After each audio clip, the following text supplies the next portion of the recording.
আমি একটা ঘোষণা দেব, আমি এই জামাতে ইসলামী আর ছাত্র শিবিরকে আমি নাম দিয়েছি বাংলাদেশের ফিনান্সিয়াল অলিয়া উলিয়া। আমার শিবিরের ছেলেরা, আমি ছাত্র দল যারা আছো, অন্যান্য দল আছো, বিএনপির কথা বলেছি নাকি বলি নাই? প্রেসিডেন্ট জিয়ার সাথে আমি 3 দিন কাটিয়েছিলাম হেজবুল বাহার সফরে। 11 তলা যে জাহাজটা ছিল চিটাগাং, এখানে এসেছিলাম 1981 সালের 19, 20, 21 জানুয়ারি। প্রেসিডেন্ট জিয়া সারা বাংলাদেশে যারা বোর্ড পরীক্ষায় ফার্স্ট, সেকেন্ড, থার্ড অর্থাৎ মেধা তালিকায় নাম ছিল, এদেরকে দাওয়াত দিয়েছিলেন। আমি তখন ফাজিল ডিগ্রি পরীক্ষায় আমি ফার্স্ট ক্লাস ফার্স্ট ছিলাম লক্ষ্মীপুর থেকে। তো আমি জিয়াকে দেখেছি, জিয়া কতটা আলিম ওলামাদেরকে ভালোবাসতেন। হেজবুল বাহারে প্রথম যে বৈঠকটা উনি করেছিলেন, প্রথম বৈঠকে প্রেসিডেন্ট জিয়া বলেছিলেন, আমার মৌলভী সাহেবরা কোথায়? উনি মাইক নিয়ে বিসমিল্লাহির রহমানির রহিম বলে এই কথা বলেছিলেন, আমার মৌলভী সাহেবরা কোথায়? আমরা জানলাম যে আমরা আছি, আমরা 14 জন ছিলাম। তিনি বললেন যে বিজ্ঞানীরা বলে এই পৃথিবীটা একটা বিশাল অগ্নিপিণ্ড থেকে ছিটকে পরে ধীরে ধীরে ঠান্ডা হয়ে এই পৃথিবী তৈরি হয়েছে। তো জিয়া বলেন, আমি প্রশ্ন করি ওই অগ্নিপিণ্ডটা কোত্থেকে আসলো? অগ্নিপিণ্ড থেকে ঠান্ডা হয়ে পৃথিবী হলো, অগ্নিপিণ্ড কোত্থেকে আসলো? তিনি বলেন যে এটার জবাব বিজ্ঞানীরা দিতে পারে নাই, এটার জবাব দিয়েছে আমার মৌলভী সাহেবরা। জিয়া বলতেছে, মৌলভী সাহেবরা আপনারা কি উত্তর দিয়েছিলেন? আমি দাঁড়িয়েছিলাম যে আমরা উত্তর দিয়েছিলাম খালাকাস সামাওয়াতি ওয়াল আরদ, আসমান জমিন কে সৃষ্টি করেছেন? ক্রিয়েটর আল্লাহ। তাহলে জিয়াকে যারা সামনে নিয়ে আজকে রাজনীতি করেন, তারা অবশ্যই আলেম বান্ধব হতে হবে।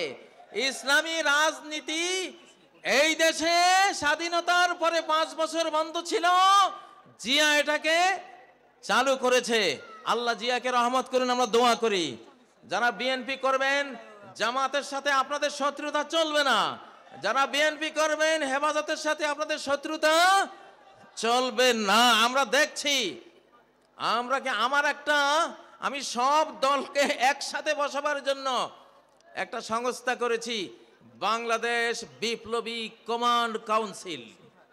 বলো, বাংলাদেশ বিপ্লবী কমান্ড কাউন্সিল। আমি ওখানে বিএনপিকে বসাতে চাই, জামাতকে বসাতে চাই, হেফাজতকে বসাতে চাই, আরো চরমনায় আছে তাদের, যারা যারা রাজনীতি করেন সবাইকে বসাবো। তারা নিজ নিজ দল নিয়ে তারা সব কাজ করবে, বাট জাতীয় ইস্যুগুলিতে স্বাধীনতা রক্ষা, অখণ্ডতা রক্ষা, নিরাপত্তা রক্ষার প্রশ্নে সকল দলকে এক জায়গায় বসিয়ে প্রয়োজনে মৃত্যু সৈনিক তৈরি করার ঘোষণা দেব ইনশাআল্লাহ। ডেথ ফোর্স বানাবো, এবার আবু সাইদ ফোর্স বানানো হবে ইনশাআল্লাহ। নারায়ে তাকবীর। একটু একটু করে কোরআন পৃথিবীতে এসেছে, আমরাও একটু একটু করে কোরআন নিতে থাকবো ইনশাআল্লাহ। রাজি আছেন? ডক্টর ইউনূস সাহেব, ওয়াকারুজ্জামান সাহেব, যারা রাজনীতি করছেন, সবার প্রতি এই মাহফিল থেকে আমরা দাবি দিলাম, আমাদের 7 জানুয়ারি যে সংবিধানের রিপোর্ট পেশ করা হবে, সেই রিপোর্ট কোরআনের সাথে মিলতে হবে একেবারে অক্ষরে অক্ষরে। যদি কোরআনের সাথে কোনো একটি ধারা, উপধারা যদি বিরোধ তৈরি করে, আমরা সেই সংবিধান ছুঁড়ে ফেলে দেব ইনশাআল্লাহ। আজকের 3 নম্বর স্লোগান, কয় নম্বর? কারা কারা শুনেছেন হাত তোলেন। কয় নম্বর স্লোগান? 3 নম্বর। জয় বাংলার দিন শেষ, নারায়ে তাকবীরের বাংলাদেশ। আকাশ বাতাস প্রকম্পিত করে তাকবীর ধ্বনি তোলো।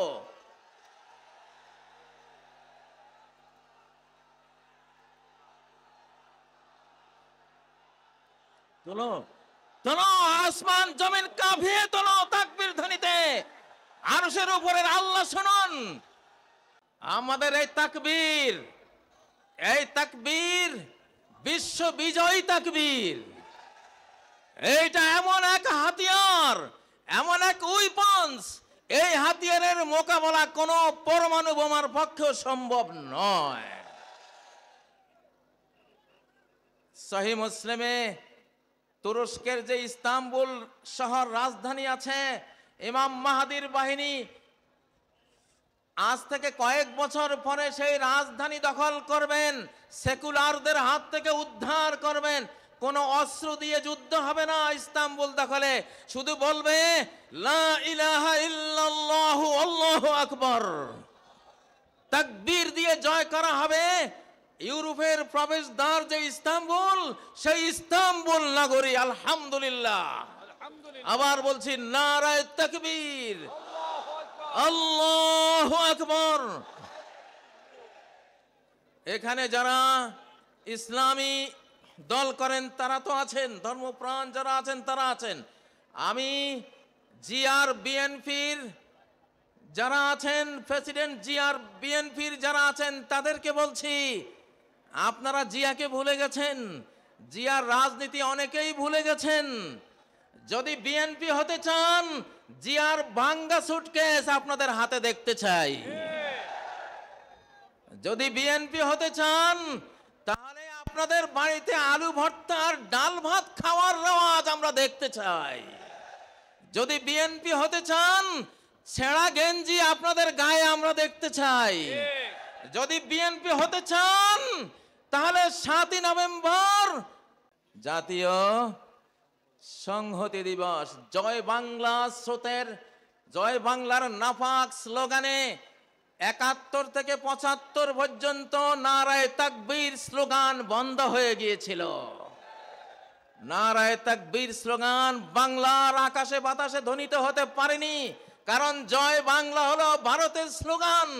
বাংলা বললে বাংলাদেশ বুঝায় না, বাংলা বললে বাংলাদেশ বুঝায় না, এটার ভিতরে ভারতও ঢুকে যায়, ঠিক নয় কি?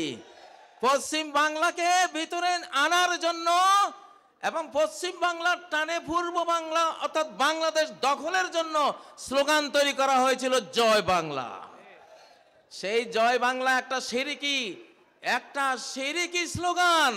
আমার লক্ষ্মীপুর জেলার বশিকপুর গ্রামের 12 বছরের ছেলে, লালবাগ মাদ্রাসার ছাত্র মৌলানা আব্দুল জব্বার সাহেবের ছেলে, ছোট্ট শিশু, মুক্তি বাহিনী, ওই সময়ের কিছু মুক্তি বাহিনী যারা ভারতের দালালি করত, সবাই না, সবার কথা বলছি না, ওই দালালগুলো বলল, এই ছেলে এইদিকে আয়, জয় বাংলা স্লোগান দেশে বলল, আমি দেব না।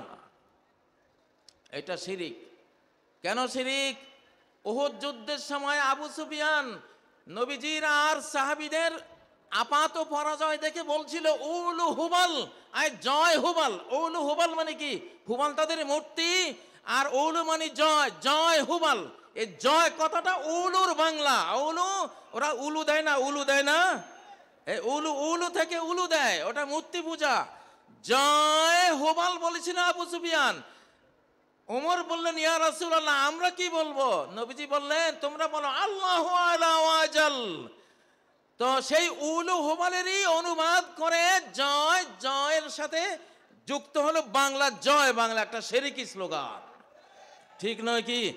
এই জন্যই আজকে ঘোষণা দিলাম, জয় বাংলার দিন শেষ, নারায়ে তাকবীরের বাংলাদেশ। আমি বিএনপিকে বলতে চাই, আপনাদের জিয়া, আপনারা জানেন না অনেকেই, আপনাদের জিয়া 7ই নভেম্বর এই স্লোগান 71-এর পরে নতুন করে এই বাংলাদেশকে উপহার দিয়েছিল। অতএব বিএনপিরও স্লোগান হবে নারায়ে তাকবীর, আল্লাহু আকবার, ঠিক নয় কি? এইবারে 4 নম্বর স্লোগান। এইবারে কত নম্বর? 4 নম্বর স্লোগান, নোটিবাইজির দিন শেষ, বোরকাওয়ালির বাংলাদেশ। নোটিবাইজির দিন শেষ, বোরকাওয়ালির বাংলাদেশ। স্লোগান তুলো না কেন তোমরা যুবকরা? লিল্লাহে তাকবীর। আবার বলছি, এখান থেকে বলো না, নোটিবাইজির দিন শেষ, বোরকাওয়ালির বাংলাদেশ। নোটিবাইজির দিন শেষ, নোটিবাইজির দিন শেষ, নারায়ে তাকবীর, আল্লাহু আকবার। শোনো প্রিয় শ্রোতা মণ্ডলী, এই যে বোরকাওয়ালির বাংলাদেশ, আসলে রাষ্ট্র তৈরি হয় নারী পুরুষের বন্ধন থেকে। নারী পুরুষের বৈধ বন্ধন পরিবার প্রথা, পরিবার দ্বারা নারী পুরুষ একত্রিত হয়, ৫-৭টা মানব শিশু নিয়ে পরিবার তৈরি হয়, কতকটা পরিবার নিয়ে একটা বাড়ি তৈরি হয়, কতগুলো বাড়ি নিয়ে একটা গ্রাম তৈরি হয়, কতগুলো গ্রাম নিয়ে একটা ইউনিয়ন তৈরি হয়, কতগুলো ইউনিয়ন নিয়ে কি তৈরি হয়, একটা উপজেলা তৈরি হয়, কতগুলো উপজেলা নিয়ে একটা জেলা তৈরি হয়, কতগুলো জেলা নিয়ে একটা বিভাগ তৈরি হয়, কতগুলো বিভাগ নিয়ে একটা দেশ তৈরি হয়। শুরুটা কোত্থেকে হলো? ওই যে নরনারী থেকে। কোত্থেকে? নরনারীর পরিবার প্রথা থেকে। তোমরা এই, আমি আরেকটা স্লোগান দিচ্ছি, আরেকটা স্লোগান দিচ্ছি, বয়ফ্রেন্ডের দিন শেষ, হাজব্যান্ডের বাংলাদেশ। বয়ফ্রেন্ডের দিন শেষ, হাজব্যান্ডের বাংলাদেশ। আর যুবকরা মরা নাকি তোমরা? বয়ফ্রেন্ডের দিন শেষ, হাজব্যান্ডের বাংলাদেশ। এই স্লোগান তোলো না তোমরা এখান থেকে। বয়ফ্রেন্ডের দিন শেষ, বাংলাদেশ। বয়ফ্রেন্ডের দিন শেষ, বয়ফ্রেন্ডের দিন শেষ। নারায়ে তাকবীর, আল্লাহু আকবার। আমাদের বিগত এক ফ্যাসিবাদী মুদিকে বয়ফ্রেন্ড বানিয়েছিল। আস্তাগফিরুল্লাহ। এইটা মানে সেইটা, বয়ফ্রেন্ডের দিন শেষ। বয়ফ্রেন্ডকে, এক নম্বর বয়ফ্রেন্ডকে আমি নাম নেওয়ার দরকার নেই আর, বুঝছো তো তোমরা? বুঝছো তো তোমরা? বয়ফ্রেন্ডের দিন শেষ, হাজব্যান্ডের বাংলাদেশ। বলছি, পরিবার প্রথা ভাঙলে বাংলাদেশ ভেঙে যাবে, আর পরিবার অটুট থাকলে বাংলাদেশ অটুট থাকবে। এটা কোরআনের থিওরি। পৃথিবীতে কোনো ফাদারল্যান্ড নাই, পৃথিবীতে আছে মাদারল্যান্ড। কি আছে? মাদারল্যান্ড। মা তৈরি হয় পরিবারে। কোথায়? স্ত্রী হয়, তারপরে কি হয়? মা হয়। তাহলে মাদারল্যান্ড মানে হলো স্বামী স্ত্রীর ল্যান্ড। কিসের ল্যান্ড? অর্থাৎ এটা আধ্যাত্মিক সূত্র দিলাম তোমাদেরকে, খবরদার কেউ অবৈধ কোনো বয়ফ্রেন্ড গার্লফ্রেন্ড কালচারে যাবে না, তাহলে বাংলাদেশ টিকবে না, টিকবে না, টিকবে না বললাম। নিজের দেশ নিজেরা ধ্বংস করো না। তোমরা হাজবেন্ড হও। হাজবন এটা আরবি শব্দ। হাজবন মানে হলো আবৃত রাখা, পর্দাবৃতা রাখা, ডেকে রাখা, সুরক্ষিত রাখা। অনেক হাজার হাজার ইংরেজি শব্দ আরবি থেকে এসেছে, যেমন উড। উড মানে কি? কাঠ। এটা উদন আরবি শব্দ। আর্থ মানে পৃথিবী, আর্দন পৃথিবী, ওই ওখান থেকে আসছে আর্থ। অল, আলহামদু, অল হামদ, আল থেকে অল। তো হাজব্যান্ড এটা হাজাব আরবি শব্দ মানে হিজাব করা। কি করা? হিজাব করা। নারীদের ঢাকা মানে রাষ্ট্রকে ঢাকা, নারীদেরকে নিরাপত্তা দেয়া মানে রাষ্ট্রকে নিরাপত্তা দেয়া, মাকে সেফ রাখা মানে রাষ্ট্রকে সেফ রাখা। মাকে সেফ রাখতে হলে আমাদের লাগবে পরিবার। কি লাগবে? কি লাগবে? পরিবার। আল্লাহকে সাক্ষী রেখে খতিব সাহেবকে ডেকে এনে মেয়ের পিতা, ছেলের পিতা, অ্যারেঞ্জড ম্যারেজের মাধ্যমে আমরা পরিবার গড়ব আর বাংলাদেশকে রক্ষা করব। এই জন্য আবার দিচ্ছি, বয়ফ্রেন্ডের দিন শেষ, হাজব্যান্ডের বাংলাদেশ। আরেকটা স্লোগান এর সাথে, দাস দাসীর দিন শেষ, স্বাধীন চেতার বাংলাদেশ। দাস দাসীর দিন শেষ, স্বাধীন চেতার বাংলাদেশ। নত জানুর দিন শেষ, বীর বিদ্রোহীর বাংলাদেশ। আমাদের আগের সরকারগুলি ছিল খালি জি হুজুর জি হুজুর। ভারত থেকে কেউ আসলে জি হুজুর করছে, ঠিক না? আমরা কি এখনো চাই আমাদের সরকারের কেউ এই ভারতের সামনে জি হুজুর করুক? চান? বরং ভারতের কেউ আসলে নজরুলের অগ্নি বীণা পড়া দরকার, নজরুলের বিষের বাঁশি পড়া দরকার, নজরুলের কি চির বিদ্রোহী সেই কবিতা পড়া দরকার, ঠিক না? মহাবিদ্রোহীর অনুক্লান্ত আমি সেই দিন হব শান্ত, এই কবিতা পড়া দরকার। আমরা এখন এই জন্য স্লোগান দিলাম, নত জানুর দিন শেষ, বীর বিদ্রোহীর বাংলাদেশ। প্রিয় বন্ধুরা, আমরা যেই দেশটি পেয়েছি, আপনি দেশে দেশে বিয়েকে সহজ করে দিতে হবে। দেশে বিয়েকে সহজ করে দিতে হবে, খুব সুন্দর। আমরা এই সময়ে বিবাহকে সহজ করে দিতে চাই ইনশাআল্লাহ। মেয়েদের মহারানা একেবারে বিরাট অঙ্কের একটা মহারানা করে বিবাহকে কঠিন করা যাবে না, ঠিক নয় কি? আর তরুণরা তোমরা খালি এস্টাবলিশড হই, আগে এস্টাবলিশড হই। আরে তুমি বিবাহ ছাড়া তো এস্টাবলিশড হইতেই পারবে না। এস্টাবলিশড হইতে হলে আগে বিয়ে করতে হবে।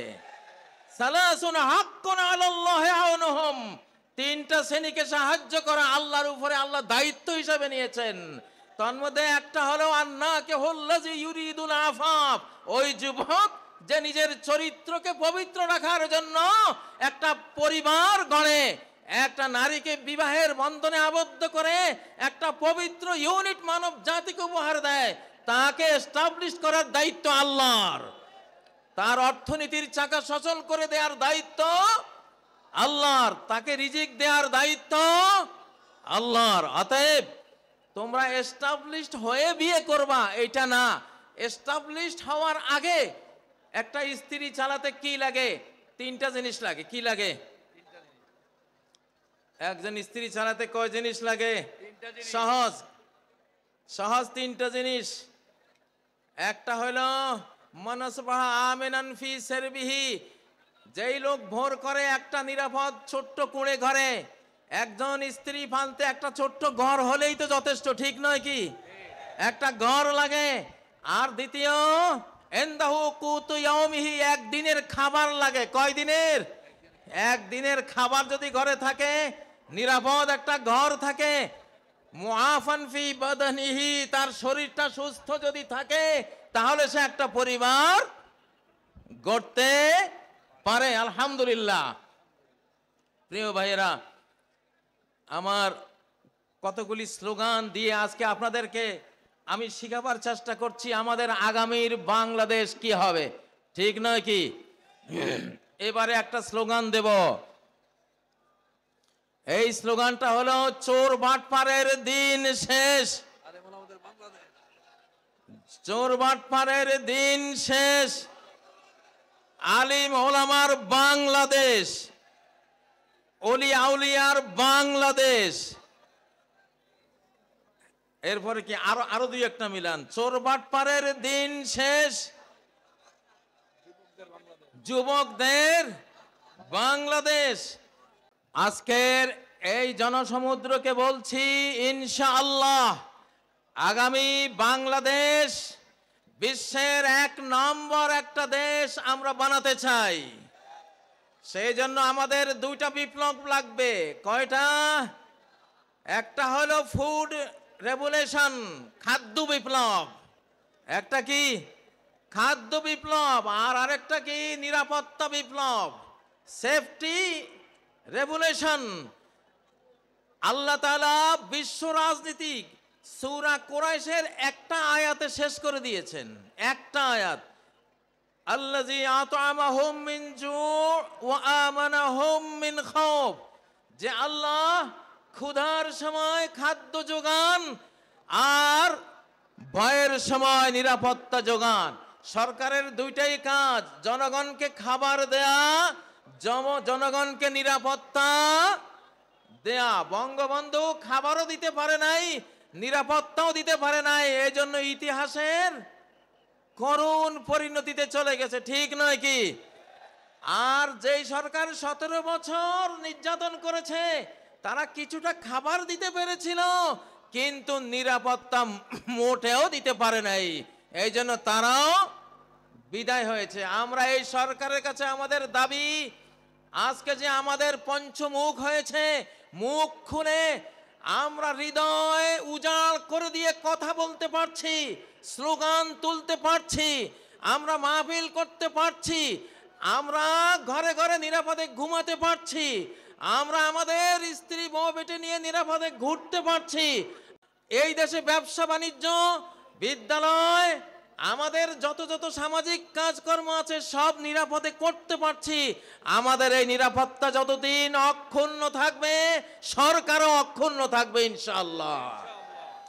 আমাদের জনগণের পেটে খাবার চাই, দ্রব্যমূল্যের ঊর্ধ্বগতি টেনে ধরতে হবে। বাংলাদেশের প্রতি ইঞ্চি ভূমিকে আমরা ফসলি জমিতে পরিণত করতে চাই ইনশাআল্লাহ।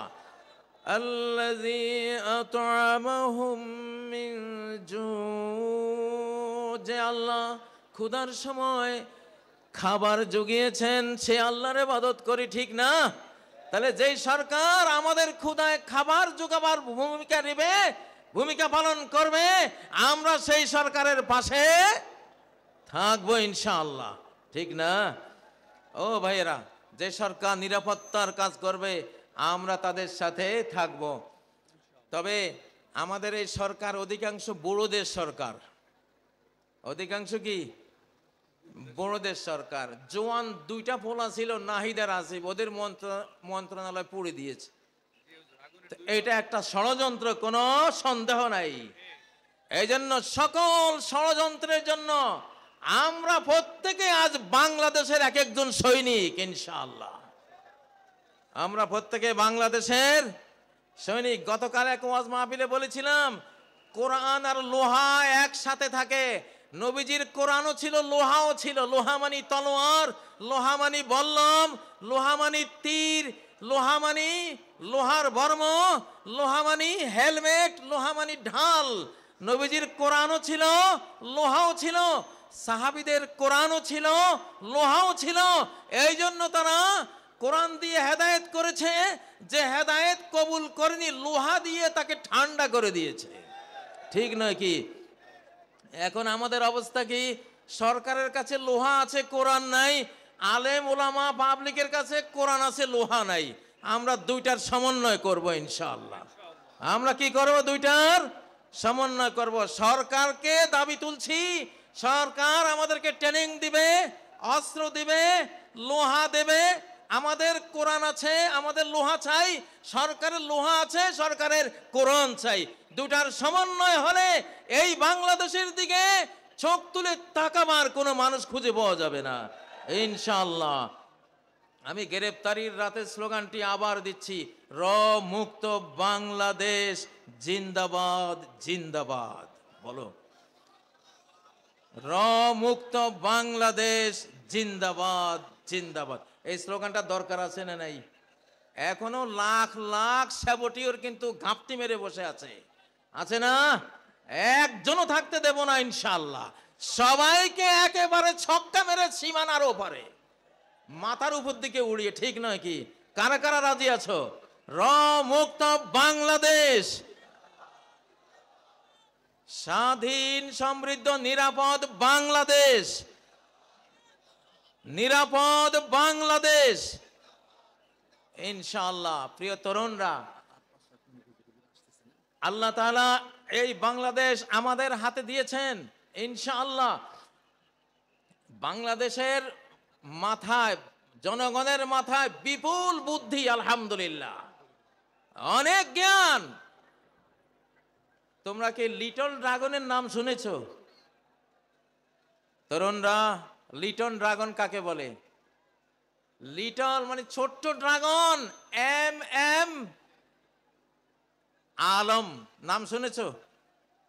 1965 আকাশ যুদ্ধে 1 মিনিটে 40 সেকেন্ডে 4টা শত্রু বিমান ঘায়েল করেছে। পরে আরেকটা মোট 5টা শত্রুর জঙ্গি বিমান ভূপাতিত করেছে। এম এম আলম সে বাঙালি, সে কি বাংলাদেশি যুবক, লিটল ড্রাগন। আমরা গায়ে যাতে ছোট, কিন্তু বুদ্ধি জ্ঞানে অনেক বড় জাতি, আলহামদুলিল্লাহ।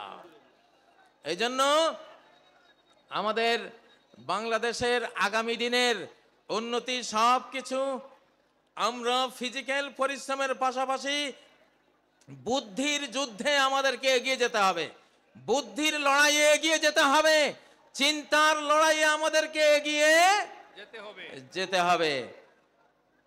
প্রিয় উপস্থিতি, আমি মাঝে মধ্যে বলি, মানব জাতির প্রথম পরাজয় হয়েছে ডাইনিং টেবিলে, যুদ্ধের মাঠে নয়। মানব জাতির প্রথম পরাজয় হয়েছিল কোথায়?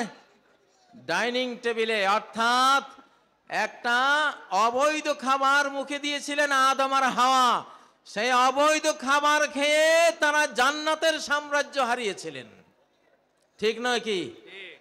এই জন্য যুবকরা, বর্তমান যেই পৃথিবী, এই পৃথিবীর ফুড মাফিয়া, যারা ফুড মাফিয়া, সমস্ত খাদ্য মাফিয়াদের হাতে, কর্পোরেট কোম্পানিদের হাতে, সমস্ত বীজ মাফিয়াদের হাতে।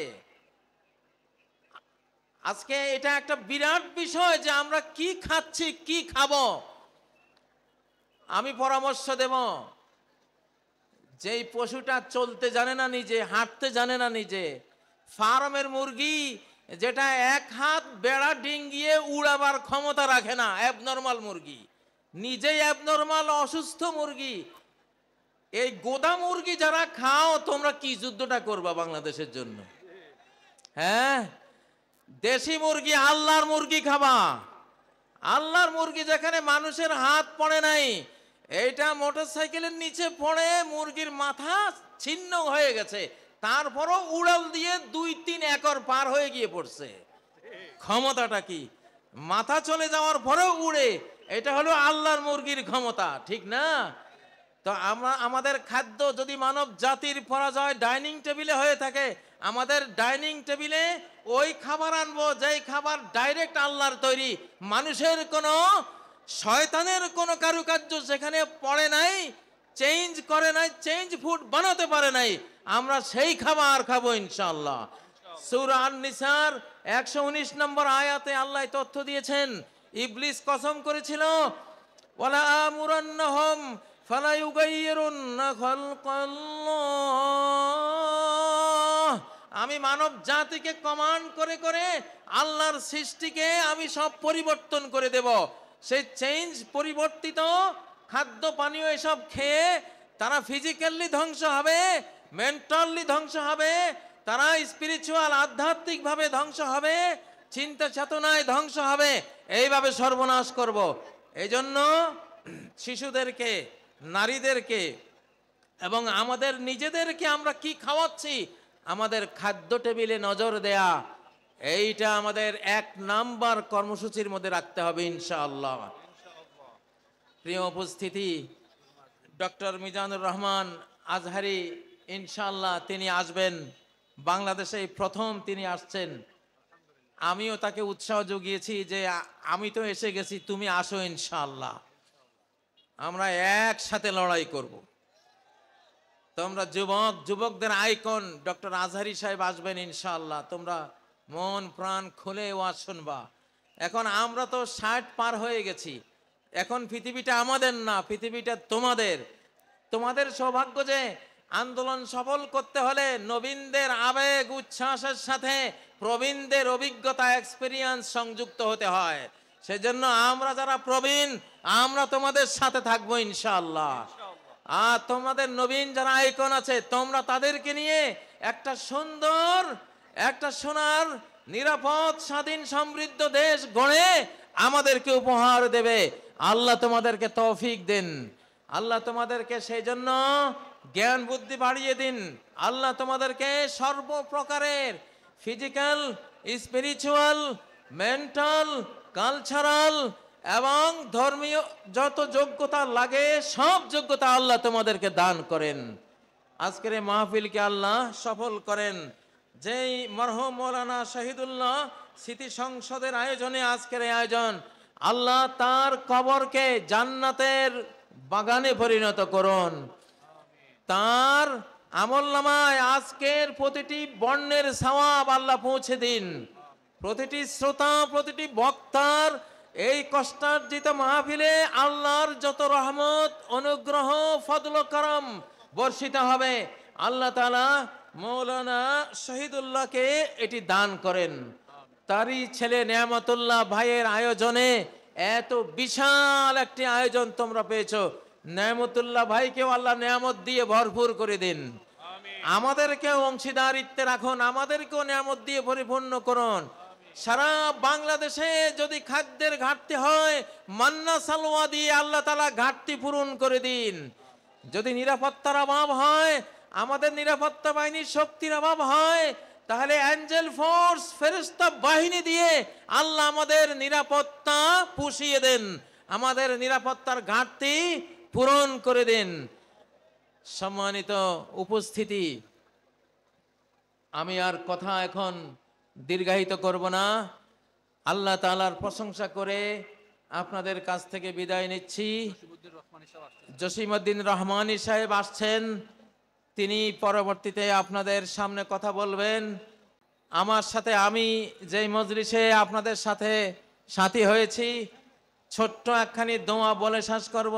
সুবহানাকাল্লাহুম্মা, আমার সাথে পড়ুন, সুবহানাকাল্লাহুম্মা ওয়া বিহামদিক আশহাদু আল্লা ইলাহা ইল্লা আনত আস্তাগফিরুকা ওয়া আতুবু ইলাইক। আবার বলছি, সুবহানাকাল্লাহুম্মা ওয়া বিহামদিক আশহাদু আল্লা ইলাহা ইল্লা আনত আস্তাগফিরুকা ওয়া আতুবু ইলাইক।